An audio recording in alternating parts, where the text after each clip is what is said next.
पाकिस्तान तणावादरम्यान उद्या देशात mock drill. गृह मंत्रालयाचे आदेश. हवाई हल्ला झाल्यास अलर्ट म्हणून सायरन वाजवणार. गृह सचिव राज्य सचिवांची आज बैठक. भारताची जनता मानसिकदृष्ट्या मजबूत. हा देश सदैव लढायला सज्ज. आम्ही मॉक ड्रिलला तयार. खासदार संजय राऊतांची प्रतिक्रिया.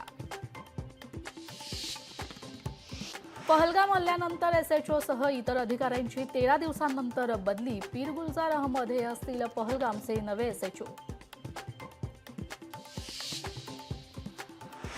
पाकिस्तानकडून सलग 12व्या दिवशी शस्त्रसंधीचं उल्लंघन. कुपवाडा, बारामुल्ला, पूंछ, राजौरी भागात गोळीबार. गोळीबाराला भारतीय सैन्याचं चोख प्रत्युत्तर. दहशतवादाविरुद्धच्या लढाईत रशिया भारताच्या पाठीशी भक्कमपणे उभा. पहलगाम कट रचणाऱ्यांना सोडू नका. रशियाचे राष्ट्राध्यक्ष व्लादिमीर पुतिन यांचा मोदींना फोन. बीएसएफची ताकद वाढणार. बीएसएफमध्ये 16 नवीन बटालियन निर्माण केल्या जाणार. तर 18,000 सैनिकांची भरती होणार. केंद्र सरकारचा मोठा निर्णय. सूत्रांची माहिती.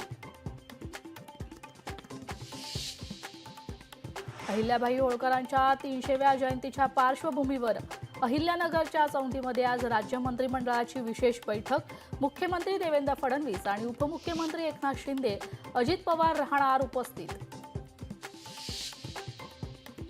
मुंबईकरांवर बेस्टच्या भाडेवाढीचा भार वाढू शकतो. भाडेवाढीच्या प्रस्तावाला परिवहन प्राधिकरणाची मंजुरी. 8 मे पासून दुप्पट भाडं आकारलं जाण्याची शक्यता.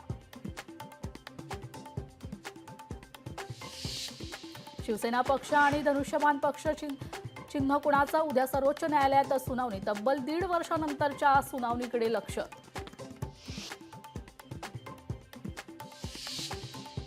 मुंबईमध्ये आजपासून 3 दिवस अवकाळी पावसाचा इशारा. विदर्भ, उत्तर महाराष्ट्र, मराठवाड्यासह मध्य महाराष्ट्रात गारपिटीसह पावसाची शक्यता. हवामान विभागाची माहिती.